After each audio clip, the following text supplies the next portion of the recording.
in this Maharashtra, people walk miles together, singing the praise of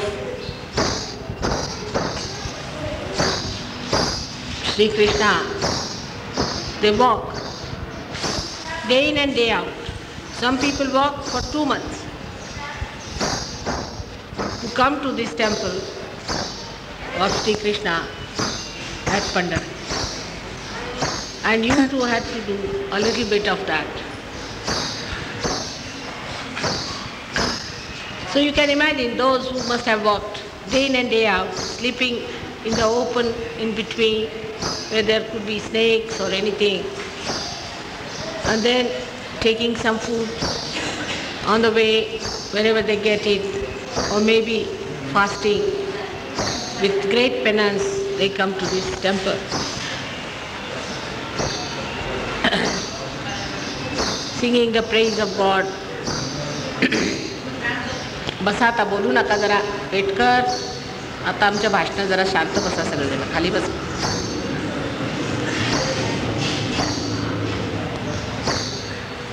So this penance you also had to go through. All the saints had to go through penances much more than you ever had done or you could ever do. That was just to improve the quality of your life. Quality of your life. If you live very comfortably, then the quality of your life is not all right. First of all, you do not understand the miseries and the troubles of other people. That doesn't mean you break your head with some stones and things like that. It doesn't mean that way. I have to tell you the other side of it. But one should know what people go through poverty, also for achieving God's grace.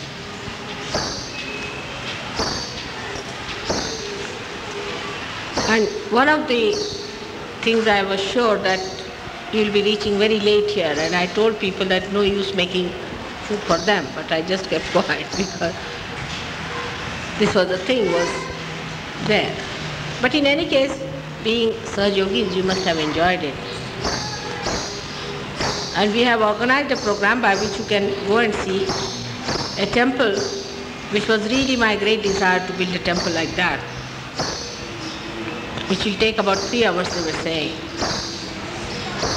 Of 108 saints who were born on this great land of Maharashtra. And they have made their statues. Maybe 1 or 2 may be wrong, I don't know, but most of them are there. All historical ones are there. So they have arranged your visit to that place, which you should see.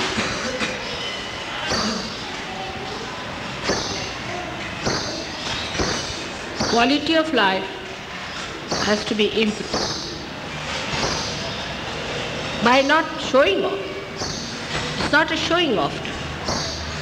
You see, the cunning of the ego also can be only improved if you go through some hardships in life. Ego can be very much corrected through hardships.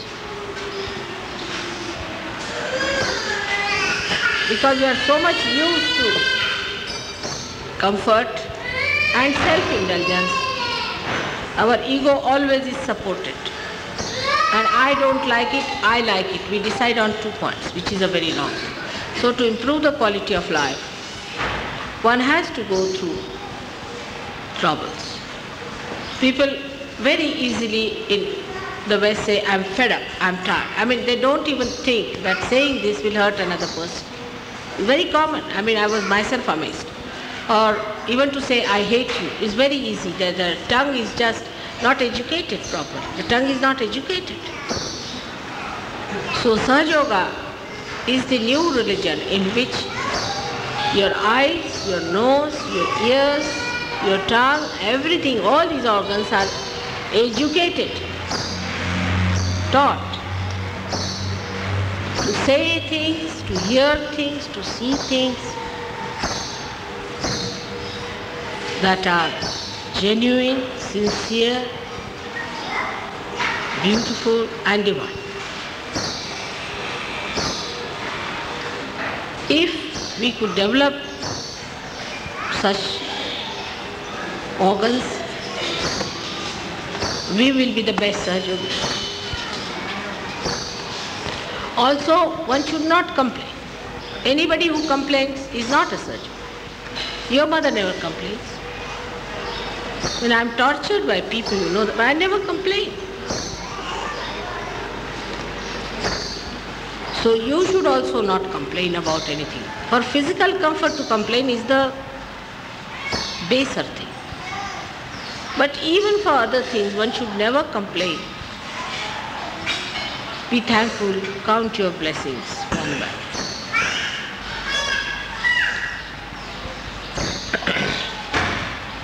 The best way to understand is that we are the gainers in surgery. We are going to gain out of surgery. So there should be only thankfulness. Thankfulness towards God that He has been kind to give us His grace. That is the main thing. If you have that thankfulness, you can bear up all kinds of troubles because it cushions you up, gives you a cushion, and you won't feel. Once you are in that ecstasy of thankfulness, you will not feel anything. Even the thorns of life will not touch you. So get to that ecstasy. It's such a great protection, it's such a great pleasure, it's such a great blessing. Get to that ecstasy of feeling how God has been gracious.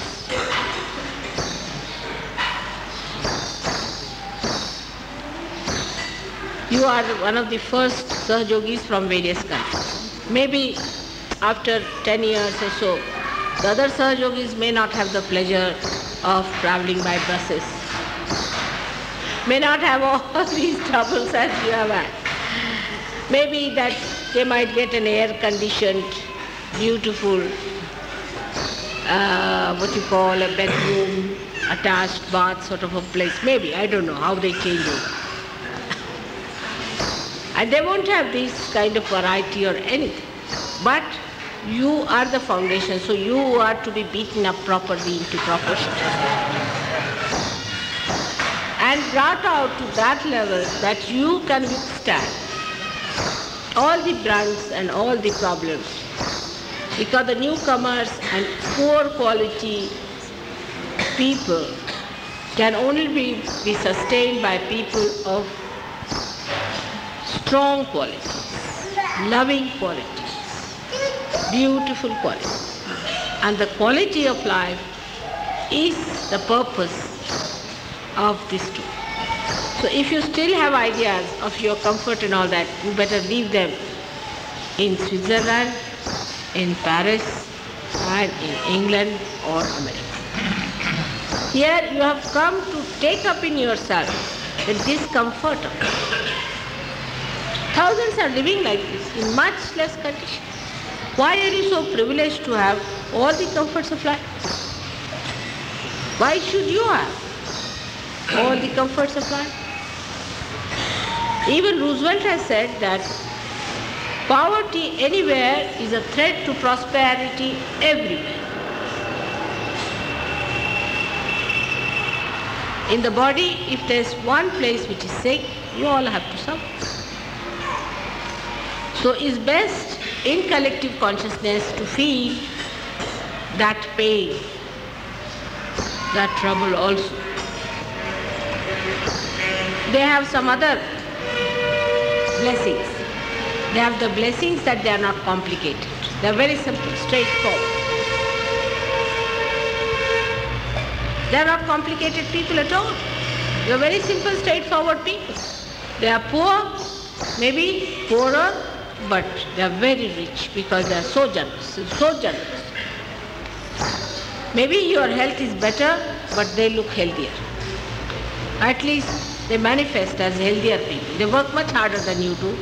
They can withstand much longer the effects of hardships. So, We have to understand that as Sahaja Yogis, it is our duty to improve the quality of our life, to see to things which are subtler, achieve that subtler being within us, to be that subtler being. We should forget about the gross things. Gross things does not matter. If the attention is still on the gross, the quality will not come. To become subtler, give up your complications. Too many complications. Psychologists have given you ideas, everybody has given you ideas, and that's all settled down in the head. Most of it is falsehood. It's not the truth. Because nobody has talked about Brahma, nobody has talked about reality. So give up your complications, your fears, your troubles. Just know that you are the Spirit. And the Spirit doesn't suffer. Doesn't suffer. If you feel any sufferings, then you should say that it is not the Spirit. So the quality of life has to be improved in this group. And they are all sorry that you suffered so much. I mean, they are much more suffering because of that than you could, that you suffered so much. So today is another day of the pujan, and now the time has started. So the second day has started of the 9 days. So we can have the puja. In India, they have restricted very much. Unless and until people have achieved the state of doubtless awareness, people don't allow them to touch my feet even, to wash my feet. They are very particular. Unless and until they have reached the stage of doubtless awareness. At that stage only they allow, while you people are specially blessed, because I allow every Dick, Tom and Harry to come to the puja. Which is a mistake, I know, because it creates problems.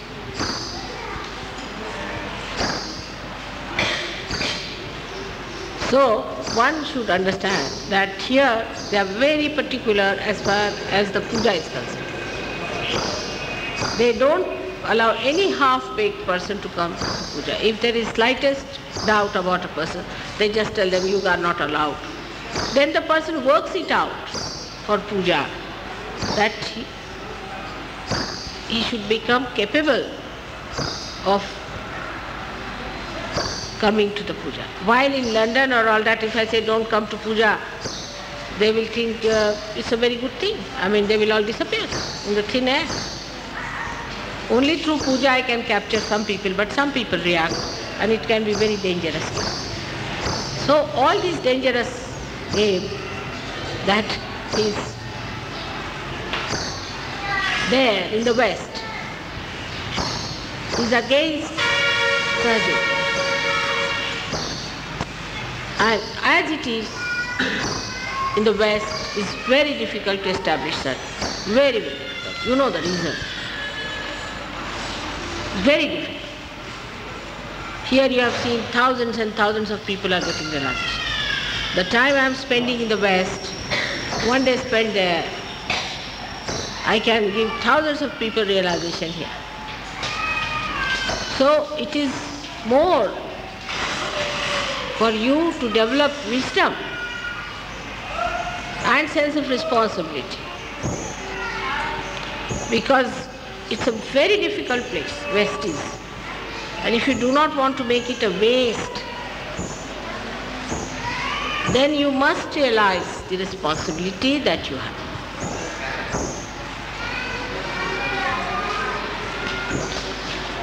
Still the West is in the program of Sahaja Yoga.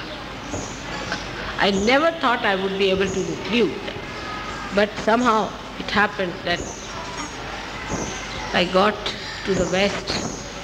People are seeking, no doubt, but the seeking is a fashion.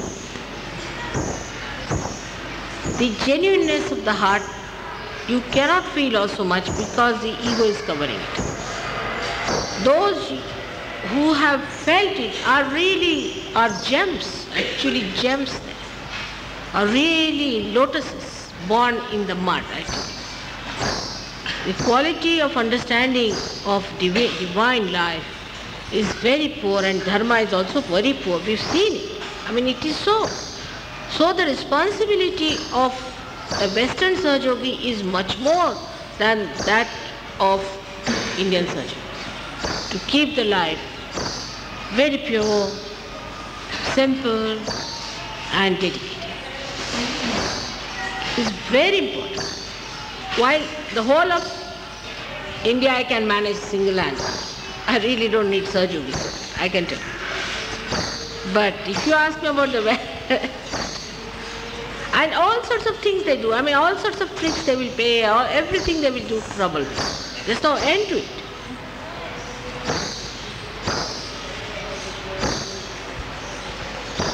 So one has to understand what sort of lot you are facing. I mean, it's like narc, it's like hell, the way things are there.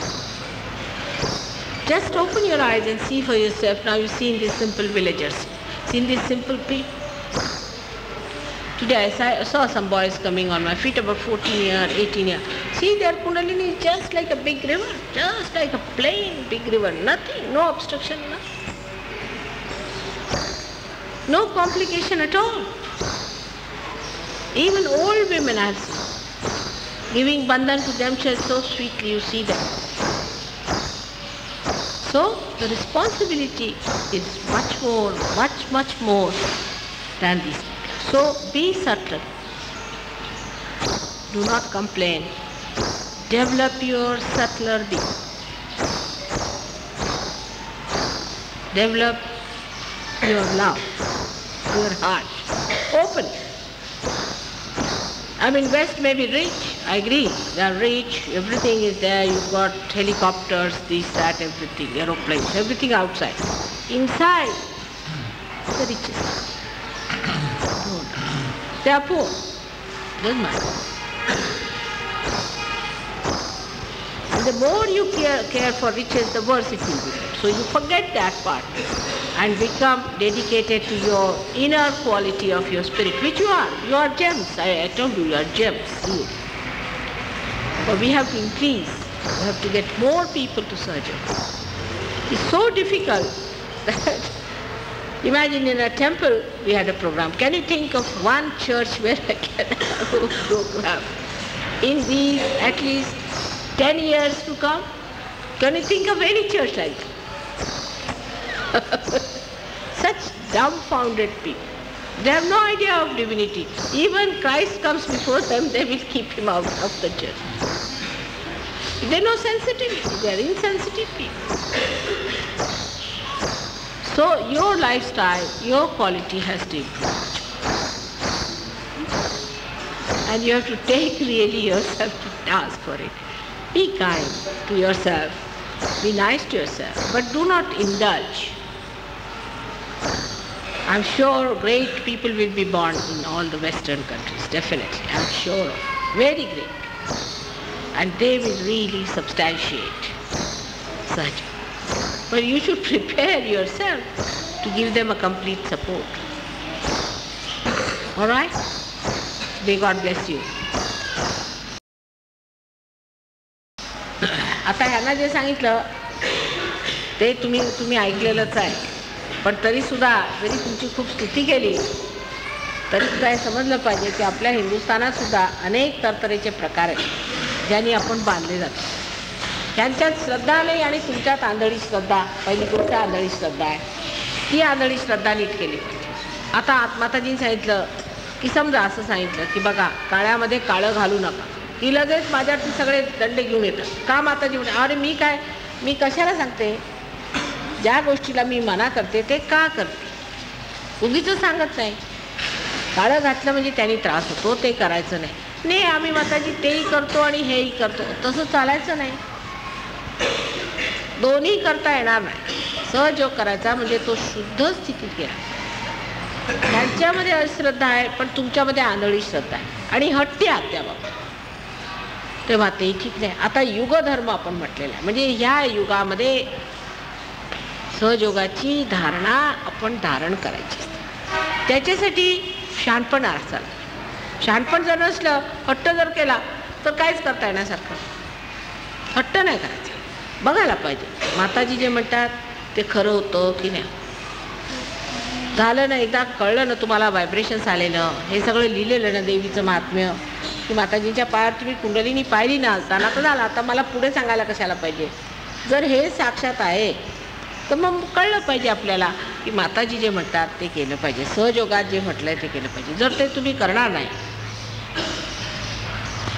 तर सहयोग तुमच्यात वाढणार नाही वाढला की मग माताजींवर दोष लावायचा की माताजींनी अहो आम्ही इतक्या दिवसापासून सहयोग करतो पण माताजींनी आम्हाला एवढा सुद्धा मदत केलेली, म्हणजे तुम्ही केलेला नाही सहयोग बरोबर. कुठे तरी पाणी मुरतंय आणि ते पाहिलं पाहिजे, कुठे पाणी मुरतंय ते जर तुमच्या लक्षात आलं. आणि असा अट्टहास नाही धरला, हट्ट नाही धरायचा. हट्ट धरणं हा आपल्या महाराष्ट्रीयन लोकांचा विशेष गुण आहे. प्रत्येक गोष्टी हट्ट धरायचा, आम्हाला हेच पाहिजे, हे करा नाही तर नाही. पण तसं नाही आहे ना. जे आहे ते स्वतः बघायचं, शहाणपण धरायचं आणि जे आहे ते घ्यायचं. साधू संतांनी जे सांगितलं आहे तेच आम्ही सांगतो. पण तुम्ही कुठे साधू संतांचं करता? काहीतरी आपल्या मनाने काढलेलं आहे. जे काय आपल्या मनाने काढलं आहे आणि त्यांनी जे तुम्ही प्रकार करून राहिला त्यांनी कितीतरी आपल्या देशाला त्रास झालेला आहे. आता 100दा मी सांगितलेलं आहे की हे बाबाजी लोकांच्याकडे जाऊ नका, हे तांत्रिक असतात, हे भूतं घालतात तुमच्यात. जर आपल्या देशातले तांत्रिक गेले तर आपल्या देशातली दरिद्रीपणा जाणार, हे मी 100दा सांगते. तुमच्यातला तांत्रिक जर गेला तर देवी इथे येऊ शकते. कारण काय, हे लक्ष्मीचं असं सूत्र असतं की जर इकडनं तांत्रिक आला की ती तिकडनं निघाली. म्हणून गंडेदोरे बांधू नका, तावीज घालू नका, तांत्रिकाला आणू नका. मग दारिद्र्य आलं, हो माताजी कसं काय हो, असं कसं झालं? योगाने क्षेम होतो असं कृष्णाने सांगितलं. पण योग जमला पाहिजे ना, आधी योग जमून घ्या. आधी योग सांगितला मग क्षेम सांगितलाय, अधिक क्षेम नाही सांगितलेलं. योग झाल्यानंतर परमेश्वराच्या साम्राज्यात आल्यावर परमेश्वर तुम्हाला आशीर्वाद देतो. पण आधी योग तर जमून घ्या.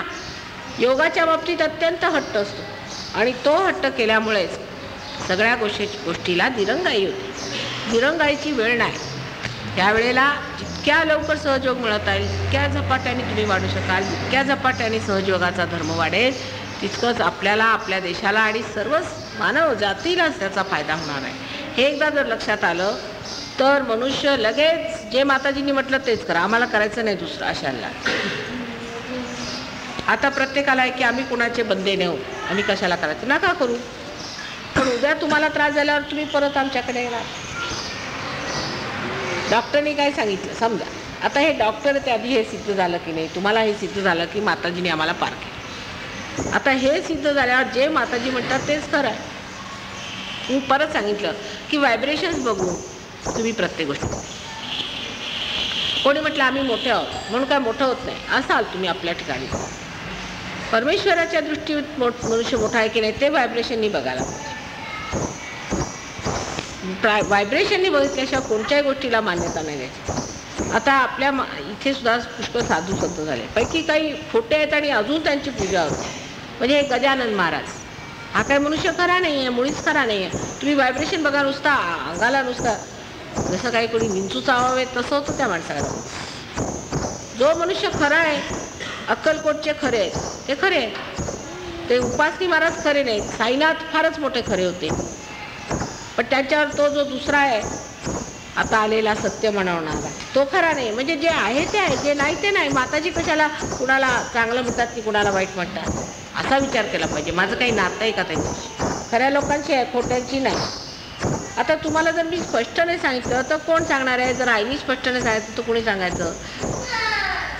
पुष्कळांचं म्हणणं असं आहे की माताजी फार चिकित्सा करतात. अहो चिकित्सा बिकित्सा काय करते, मी स्पष्ट सांगतो. आता समजा जर एखाद्या आईने पाहिला आपला मुलगा आगीत चालला, त्याला मुलाला दिसत नाही, आंधळ आहे, तर ती सांगणार नाही बेटा तिकडे आगी आहे तिकडे जाऊ नको. पहिल्यांदा प्रेमाने सांगेल, समजावून सांगेल, सगळं करून बघेल. आणि मग जर तो जळाला तर त्याला मग नीटही करते नंतर ती. पण कशाला जाळून फोडून घ्यायचं स्वतःला? स्वतःबद्दल जरा लक्ष द्यायला नको का? स्वतःला जाळून फोडून कसं चालणार आहे?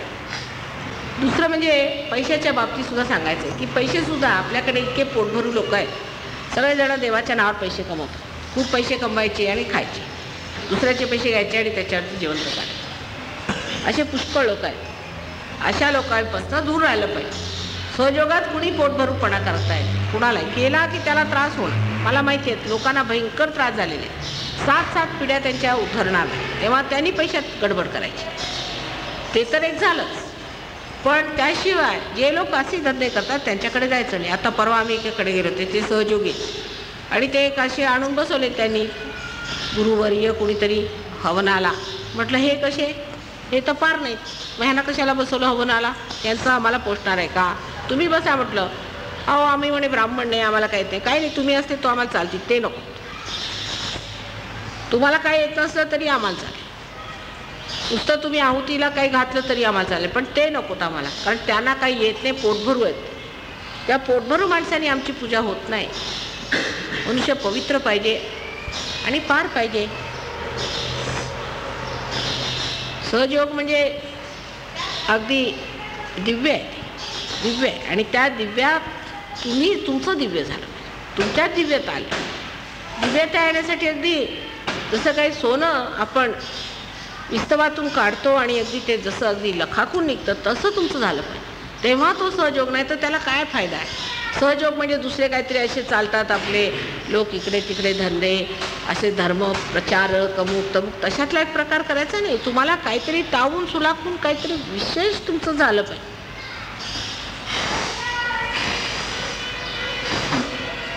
तुमची जी आज परिस्थिती आहे किंवा जे काही आहे ते सगळं बदलून काहीतरी विशेष तुमच्यात निघालं पाहिजे. जसं हिऱ्याला आपण पैलू पाडतो तसे तुमचे सगळे पैलू पूर्णपणे पाडून घेतो. ह्या असं जर झालं तरच ह्या सहयोगाला अर्थ आहे, मगच मी त्याला खरं म्हणजे महायोग म्हणेन. नाही तर अशा सहयोगाला अर्थ काय आहे की माताजी आम्हाला खायला मिळालं, आम्हाला माताजी अमू झालं, ह्याला काय राहिलं, ते काय विशेष नाही मला वाटतं. दुसरं सांगायचं म्हणजे असं की थोडंसं माझं पण आपल्याकडे फार विक्षिप्त पद्धतीचं आहे. विलायतेत वगैरे माझा मुलगा कुणी नाही, माझी मुलगी कुणी नाही, माझा भाऊ कुणी नाही, माझं कुणी नाही, अशा रीतीची वृत्ती मी सगळं. इकडे माझ्याकडे आले म्हणजे भाऊ बहीण आई आजोबा पासून सगळेजण जे आहेत ते सगळ्यांचं मी बघितलं पाहिजे. आता ते माझ्याजवळ आले अथवा पार झाले किंवा नाही त्याचा काही विचार होत नाही. आता त्यांच्या भावाच्या बहिणीच्या अमक्याचे तमके कोणीतरी वारले, माताजी त्यांचं तुम्ही कसं बघायला पाहिजे होतं. अहो कबूल, पण ते कुठे होते तेव्हा. हे माझे आहेत, हे माझे आहेत, हे माझे आहेत, तसं नाही. माझे सोयरीक कोण, जे विठ्ठलाचे, हे लक्षात ठेव. जे विठ्ठलाचे खरे ते माझे सोयरीक. बाकी लोकांच्या बद्दल उगीच उहापोह करून काय उपयोग आहे. जर ते सहयोगातच नाही, त्यांनी जर परमेश्वरच मिळवण्याचा प्रयत्न केलेला नाही, तर असे माझे सोयरीक उगीच झाले म्हणजे काहीतरी झाले, तर संबंध जुळले, काहीतरी पूर्वजन्माचे असतील तर संबंध जुळले. पण ह्या जन्मात मात्र त्यांच्याबद्दल खंत पाळणे किंवा त्यांच्याबद्दल काहीतरी आस्था ठेवणे, हीच ठेवणार त्यात. आणि ज्या माणसाने अशी आस्था ठेवली त्याला त्रास होतो.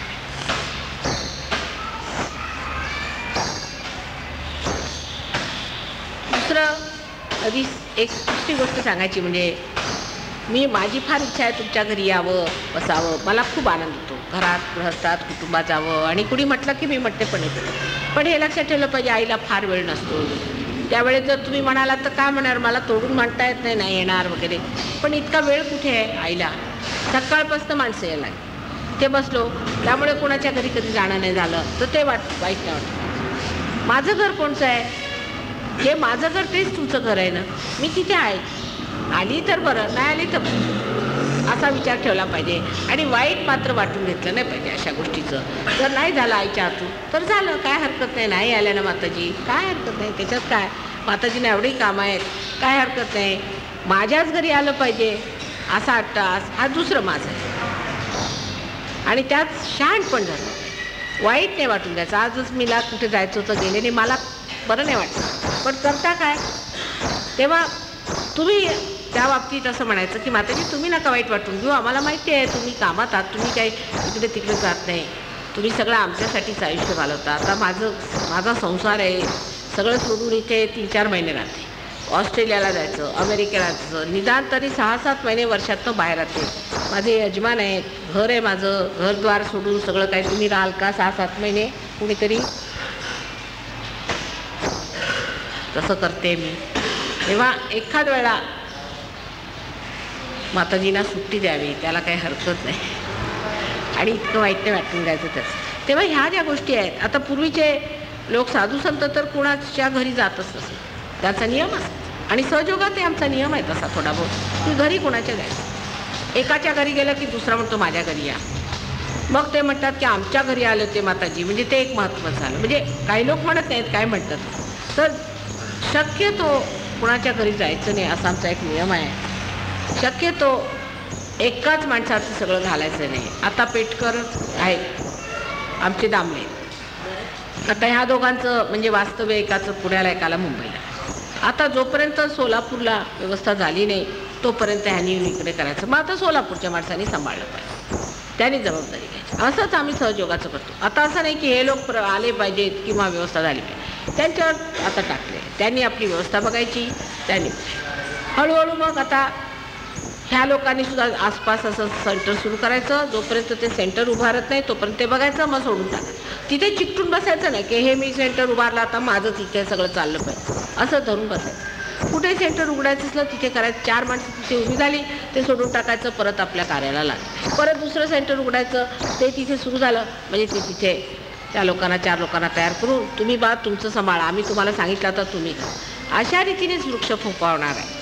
आणि अशा रीतीने जर तुम्ही आपल्याला समजूतदारपणाने सगळ्या गोष्टी घेतल्या, प्रेमाने घेतल्या, वाईट नाही वाटत. वाईट वाटून घेणं आपल्याकडे म्हणजे रुसवाफुगवीचा जो प्रकार आहे की काही इकडे आपण लग्न मांडलेलं नाही किंवा तुम्ही वराकडचे नाही आणि मी वधूकडची नाही. माझी तर नेहमी स्थिती अशी असते की मी वधूकडची आहे, नेहमी पायधरण्या धराव्या लागतात.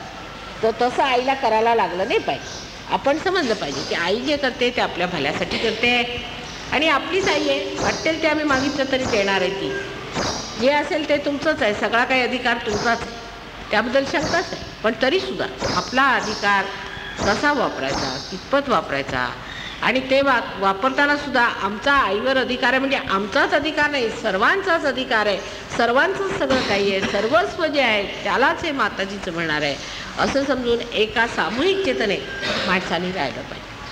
कोणी मी मोठा की तू मोठास की मी माताजींना आता त्यांच्यासाठी मी फळं घेऊन आलो तर मी मोठा झालो किंवा तुम्ही त्यांच्यासाठी सतरंज आणल्या म्हणून मोठे झाले, असे विचार जर केले तर मात्र सहयोगात तुमची प्रगती होणार नाही, तुमचं नुकसान. म्हणून तुमचं नुकसान झालं नाही पाहिजे. सहयोगाचे सगळे काही कायदे कानून तेवढे समजून घ्या.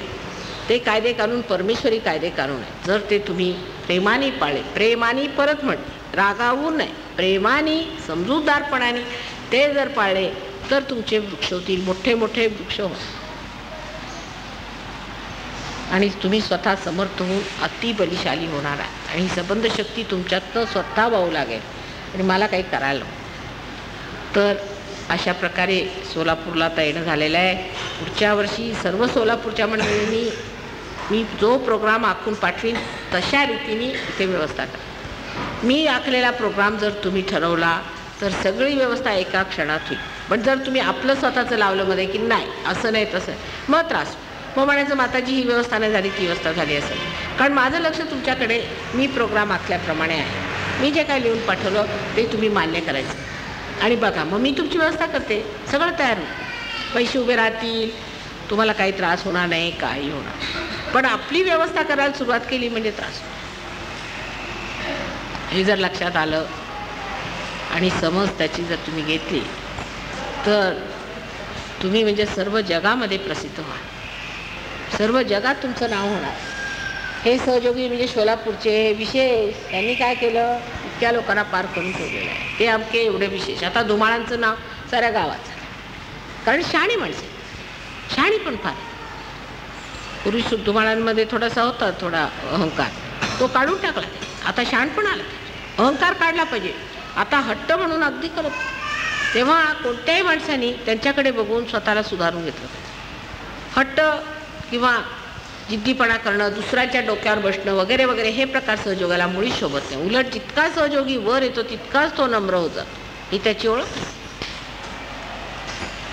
मी कशाचीच तुमच्यावर जबरदस्ती कधी करत नाही. हे करा असं म्हणून काय असेल ते मान. जे म्हणाल इथे ठेवायचं तिथे ठेवा, ठेवायचं असलं ठेवा, नाही तर बाहेर ठेवा, जमिनीवर झोपा म्हटलं तर जमिनीवर. आमचा कोणताच तुमच्यावरती कोणत्याच गोष्टीचा पगडा नाही. तेव्हा तुम्ही पण तशाच रीतीने नम्रपणाने प्रेमाने, आता एवढ्या मोठ्या परमेश्वराच्या कार्याच्या वेळेला तुमचा जन्म झाला, तुम्ही एवढं मोठं परमेश्वराचं कार्य करत आहात, इतकंच नाही पण त्या कार्यात तुम्ही इतके यशस्वी झालात. हे किती म्हणजे हजारो वर्षांची तपश्चर्या केलेल्या मोठ्या मोठ्या ऋषीमुनींना जे लाभलं नाही ते तुम्हाला मिळालेलं. हे भाग्य कोणाला मिळालेलं आहे असा विचार करून अत्यंत नम्रता देऊन प्रेमाने स्वतःकडे लक्ष दिलं पाहिजे. आणि दुसऱ्यांच्या माझ्या बायकोचंच महत्त्व झालं पाहिजे, माझ्या बायकोचंच गाणं झालं पाहिजे, तिनेच मिरवलं पाहिजे, असल्या तऱ्हेच्या मूर्खपणाच्या गोष्टी केल्या ती बायकोच तुमच्या डोक्यावर मिरे वाटेल. तेव्हा सहयोगाला फार जपून असायला पाहिजे. समजलं पाहिजे सहयोग म्हणजे काय एका दोघांसाठी नाही, सर्व जगासाठी आहे. आणि त्या सर्व जगात तुम्ही एक विशेष कोंदणात हिरे बसवल्यासारखे होऊ शकता. नाहीतर अगदी जसं काहीतरी आपण काढून टाकतो, झाडून टाकतो, त्याच्यातलेही होऊ शकतो. त्यापैकी तुम्हाला काय करायचं आहे ते तुम्ही निश्चित करायचं. मी करू शकत नाही, तेवढंच मला जमत, ते तुम्हीच निश्चित केलं पाहिजे. त्याचा निवाडा तुम्ही करायला पाहिजे, मी तो निवाडा करू शकत नाही. तर आता पूजेला सुरुवात करायला हरकत नाही. बरोबर 12 वाजले अशी माझी इच्छा होती. या ठिकाणचे जे सहयोगी मंडळी आहे त्यांना पूजेला पुढे बसवावं अशी माताजींनी सूचना केलेली आहे. त्याप्रमाणे मी नावं घेतो. मला माहिती आहे की त्या लोकांनी पुढे यावं. सगळ्यांनाच बसू देत, काही जास्त दिसत नाही. श्री व सौ बावळे या पुढे या लगेच पटापट होतो. श्री व सौ थिटे, श्री व सौ जोशी, चला पाडीला नंतर कालिदास, काय करायचं माऊलीकर,